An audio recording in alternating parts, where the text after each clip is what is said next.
folks, ready to be educated? Because what I got for you here today is a rapid-fire run-through just about the whole education library for the TI-99. 50 carts in all from Alien Edition to Word Invasion, with a bunch more in between. It just occurred to me recently that I've tended to ignore most of the TI-99 education carts. A bunch of those carts I've had on my shelf for decades, and I'm pretty sure I've never even once plugged them into a TI-99 4A, which is crazy. Especially given the parts of the education library I have explored have often been pretty darn cool. Picture? Color? Look. So, we're going to tear through that TI education library and cover 50 different carts from A to Z in under 25 minutes. So we actually know what's in there once and for all. Which I really do think is something worth knowing and seeing, given how much focus and effort and money TI put into those carts. But also because some of these belong to the first generation of software for TI-99 and are important early experiments in using bright, colorful, full-screen graphics in a TI game. While on the flip side, a few from the end of the era take TI game and character art just about as far as they were ever taken in the original era. Alright, time's a-wasting, so let's get things started at A, and let's do it alphabetically since I've spent so much time learning the alphabet going through these carts. First off, Addition and Subtraction 1, despite the dull name, really is one of those examples of early TI education games using TI sound and graphics well.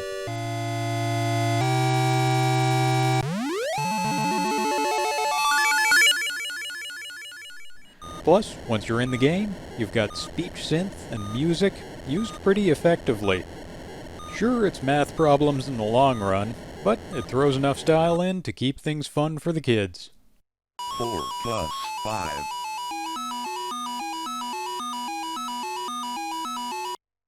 4 plus 5 equals 9. And that unique style is there in Addition and Subtraction 2, likewise. Both early carts from the Scott Forsman brand, which, to be clear, is not a person. Scott and Forsman were just the names of the founders of the company in question 80 years earlier. Instead, the name to know here is Thomas Hartzig, who worked on these carts and evidently had a solid handle on TI sound and graphics, even in 1980. Then the last in the series is Addition and Subtraction 3, and again you see that same angular style, where only a few patterns are used to create most of the shapes, but colors are used really effectively. Plus, it throws some more solid music our way.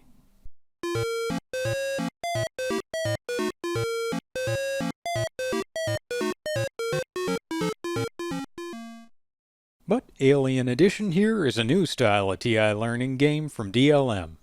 Where Scott Forsman tried to keep education interesting with graphics and sound, DLM kinda does one better by adding arcade action. So, in Alien Edition, if you use a joystick, it's up and down to pick a number, and right and left to pick a lane. And fire to take down aliens that match your number. And it's really playable. After that, Alligator Mix is another game where DLM uses this formula. But in this one, you've got to open or close the gator's mouth when the right equation shows up. And as you get more right answers, you get more gators, but you also end up further forward with each gator. So the game gets harder, and you get less time to respond, which works pretty well as a challenge mechanic. And that's it for the A's, so with no B's or C's, we're on to D. And our first D is Decimals from Millikan. This is another big education brand on the TI-99, but unfortunately, the least interesting to me. It's got less game to it than DLM carts like Alien Edition, and it's got less style than Scott Forsman. Plus, no speech. So, this is all you'll hear about Millikan carts today, since we've got better places to be. Happily, we got more DLM in the Ds with Demolition Division, and it's the same great DLM formula. But this time, war machines are coming to murder you if you don't do math right. Fun! But no, seriously, it is kind of fun. I actually like these games, and I've gotten caught up playing them. Way too long, way too often, making this. Otherwise in the D's we've also got more Scott Forsman in Art of Division 1. And this one shows the usual Thomas Hartzig knack for making math interesting by focusing on things that aren't math, like art in this one. With one fun activity here being drawing a picture by answering problems correctly. 7. And we've also got another DLM game in the D's and Dragon mix, where you're a dragon defending a city. And this one has some timing to it, since you don't actually control where the dragon points. So you need to attack the right target each time, or the city is destroyed, piece by piece. Which is a neat addition to the formula. DLM always changes things up a little game to game, which is nice to see. Anyway, we're done with the D's, so on to the E's. And kicking off the E's, we got something quite different in E.T.'s Adventure on Land, an unreleased first-party title that nonetheless survives, featuring, as you can see, some pretty great graphics.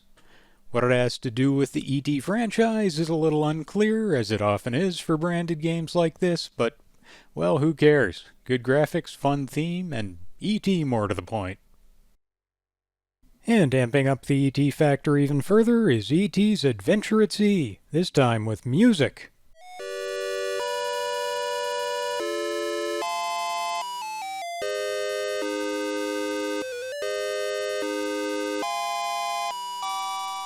And this is basically a Carmen Sandiego style game, from before Carmen Sandiego even existed. You go around the world and find clues to hone in on your destination city. Then, when you've got your clues and you've found your city, you play a minigame in which you make your way back to E.T.'s ship. All in all, a really solid edutainment title. Next up though, it's something from the exact opposite end of TI history and early learning fun. A cart so early it shows a 1978 copyright and features the lowest product code, 3002, of any retail TI cart period. So, the sound and graphics aren't really up to later standards on this one, but they had to start somewhere, and early learning fun is where it all began. Plus, it gave me my alphabet transitions for this video, so I certainly can't complain. But that's not to be confused with early logo learning fun. The idea of this cart being to let kids play education games in the logo language, without having to program them first and without needing the 32K expansion, which regular logo does need. Instead, you get some prepackaged logo programs where you do things like build and arrange characters and scenes. Then, last of all in the early something or other category, we've got early reading. And this is, like early learning fun, a super early era cart. Though this one's a bit more visually creative than early learning fun was, and it teaches with stories, featuring some pretty nice graphics alongside them. But that's all the E's, so on to F. And in the F's we've got a new player in the TI education arena with Spinnaker and Facemaker. The appeal of this one for kids being pretty straightforward. Put together silly faces, tell them to smile, wink, or stick their tongue out or what have you, and put together animation mini-programs. I'm not sure it's really teaching anything, but it's probably actually fun for kids, so I'd say it's a success. Then we've got Frog Jump, a Scott Forsman cart released independently of TI as some were. Simple concept here. Answer math questions so a frog can jump across the lily pads, with your score counted in lily pads as you go, consequently. Less interesting than most Forsman carts, but Thomas Hartzig's name is nowhere on this one, so I'm not exactly surprised. Anyway, enough of F, we're on to G. Our 1G being a pretty interesting TI original by the name of Germ Patrol. This never hit store shelves, but it is finished. And it wants to teach kids about germs, with a series of explanations, illustrations, and mini-games. I can't help but wonder if this one was inspired by Imagic's Microsurgeon, which also got a TI-99 release after all. Whether it was or not, it's a nicely put together package. That's G, so on to H. And our first H is Honey Hunt from Milton Bradley. A game where you fly around pollinating flowers as they open, avoiding threats, and returning to your nest whenever you get a chance. This was released for the MBX expansion system, but it doesn't require the MBX. And while I'm not sure how educational it really is, it is a pleasant little game. Time to get the honey! But what's this? Another MBX game? Yep, it's I'm Hiding. And unlike Honey Hunt, this is a game that both uses and needs the MBX. Hi, it's Wally. I'm Apple. Hi, I'm Kenny. Hi, I'm Ollie. Hey, Bebop here. And as you can see, it's really well used. You can use MBX speech input, Picture, pencil, pencil, color, yellow, yellow, size, big, big, look. Not here. or you can use the colorful MBX overlay instead. Picture, color, size, look. You are very close. Try again. So this is genuinely a candidate for best TI-99 kids game in my books. Great sound, great graphics, and great kid-friendly design. Anyway, we've gotten to M. And that brings us back to DLM, with meteor multiplication. And here we get another spin on the DLM formula. This time, you're trying to stop meteors from threatening to destroy your space station with the powers of math. Fail, and we all die, I guess. The sense of impending doom really is a funny thing about these DLM kids games, seriously. But it does make them exciting. Also in the M's, there's Multiplication 1 from Scott Forsman, showing off the usual Scott Forsman style by making its multiplication magic themed, offering as always the option of education via TI speech synth. 2 roots of 5 equals 10. Though I can't help but wonder how receptive kids really were to this kind of education via weird robot voice. Regardless, that brings us to N, and we're halfway through the alphabet. So next up, we've got number bowling. And this Forsman Karts gimmick is, well, a bowling theme. You get a bowling score and a little animation of your shot, depending on how fast you answer each problem. So there's a little bit of time pressure and a payoff for fast play, which helps to gamify things pretty effectively.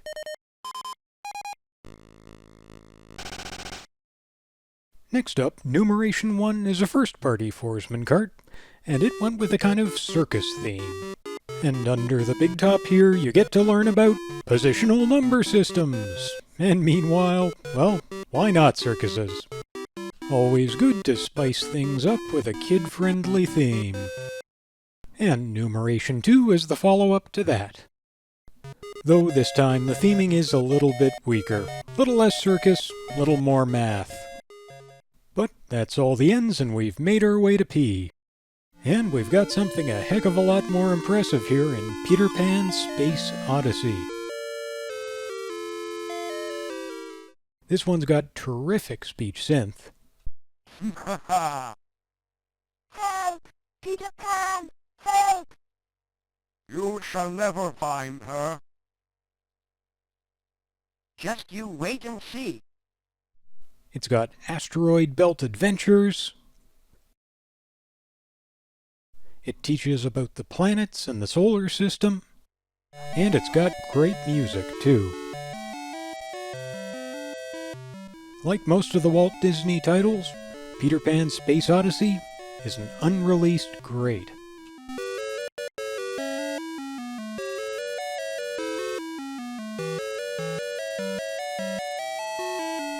But sadly, we have to move on, and Picture Parts is one of the better Scott Forsman games. The gimmick here being, you get to make a silly character by answering math questions that give you things to build with, like eyes or ears or a hat.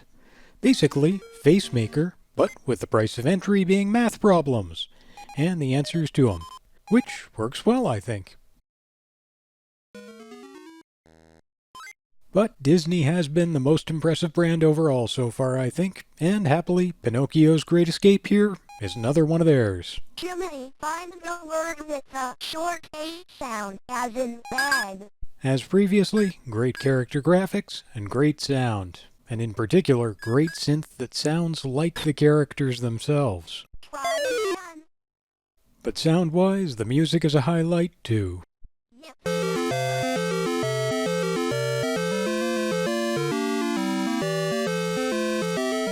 But lest we all turn into Disney adults, let's go back to some Forsman and Pyramid Puzzler. This one goes with an Egyptian theme, and the idea is you've got to climb to the top of the pyramid by answering math problems correctly, either playing against another player or the computer. Pretty simple, but a fun theme. And a nice victory animation at the end.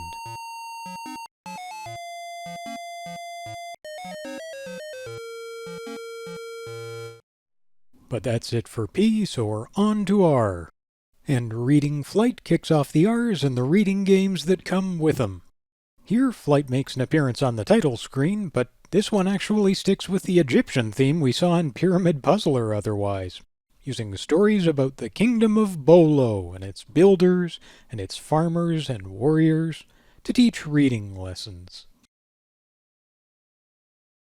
Reading Fun here, on the other hand, targets a younger audience, so it offers stories they'll have an easier time connecting with, and it illustrates those from start to finish to keep the kids entertained, with questions about the characters and their decisions along the way. Then Reading On is a Forsman reading cart with a bit of a different angle. It wants to teach us about maps and graphs instead, which it does again through stories and characters and adventures. Though if it ended up teaching me anything, I think it's that the TI-99's 24x32 display really is not enough for a map illustration. Oh well. Reading Roundup finally is the last of the reading carts we'll look at here, and it's got 4 stories with multiple choice puzzles to answer. Pretty standard fare for Scott Forsman, but I can't criticize the formula or the illustrations. The Forsman reading carts are all pretty good at what they do. But that's all for R, and we're on to S. And what S has for us, first of all, is scholastic spelling. After giving up on reading, it's time to learn to spell instead. There are a number of carts in this series, but they generally offer the same thing. Like That Did It here. And in That Did It, what you do is you guess letters to find a mystery word with matching letters being revealed as you pick them. So, pick RSTLNE if you're feeling cooperative, or QZJXV if you feel like being needlessly obstructive. Which is naturally what I did. But moving on, next we've got Soundtrack Trolley, which is another Milton Bradley cart, and Soundtrack Trolley is another MBX expansion system cart which doesn't need it. Soundtrack Trolley is mainly a music memorization game.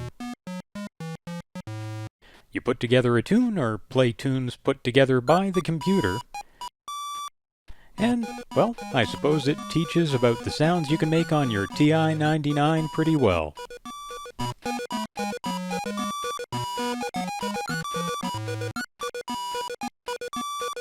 But next on our list, we've got Space Journey, where you travel the solar system answering math questions in order to make your way back to Earth, facing down scary aliens and avoiding destruction along the way. It's not quite Peter Pan's Space Odyssey from a production standpoint, but a pretty entertaining theme for a math game.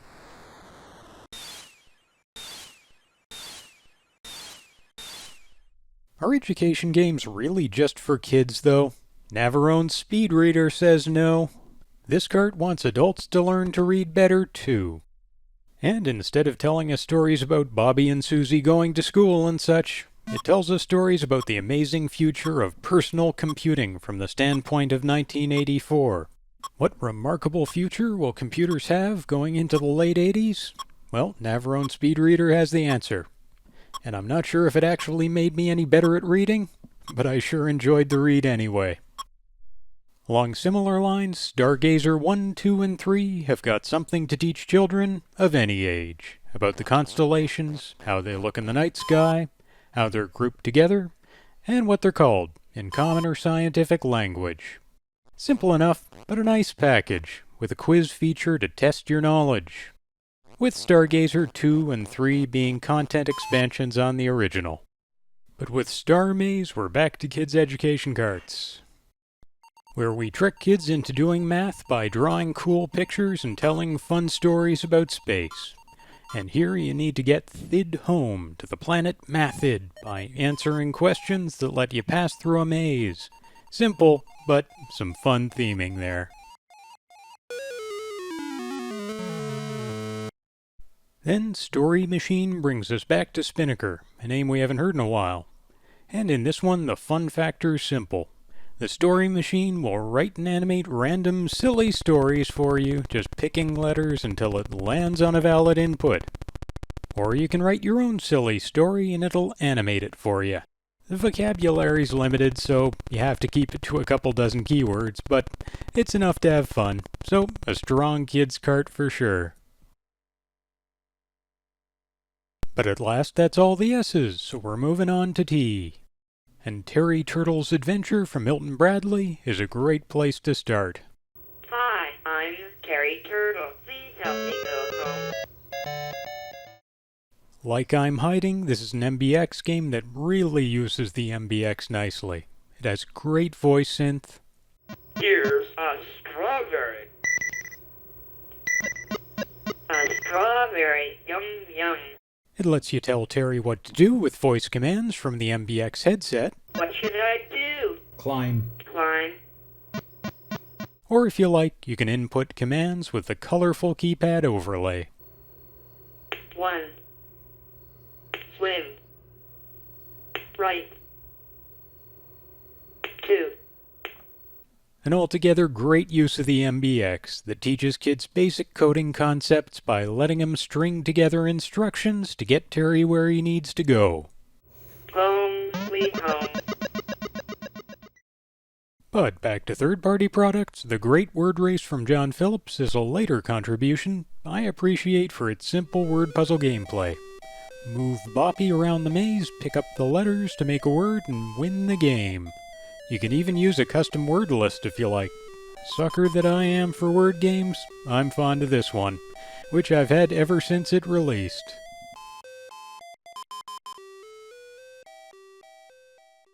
But returning to the big first-party classics, TI Logo, and after it, TI Logo 2, are carts I've shown off lately on this channel quite a bit, and for good reason. They're powerful programming environments, but they're also a cornerstone of TI's education offering, so if they weren't in this list, well, they would be sorely missed. They let you use the power of math to draw pictures with turtle graphics, but they can draw full-screen tile graphics too. And they can do some absolutely fantastic stuff with sprites. Plus, they're just really easy to use, letting you edit your patterns live from within the environment. Logo is absolutely must-have TI software, whether or not you see it as an education tool. Alright, that's all the T's, and we've got a V on our hands. And that's Verb Viper, the next DLM card on my list.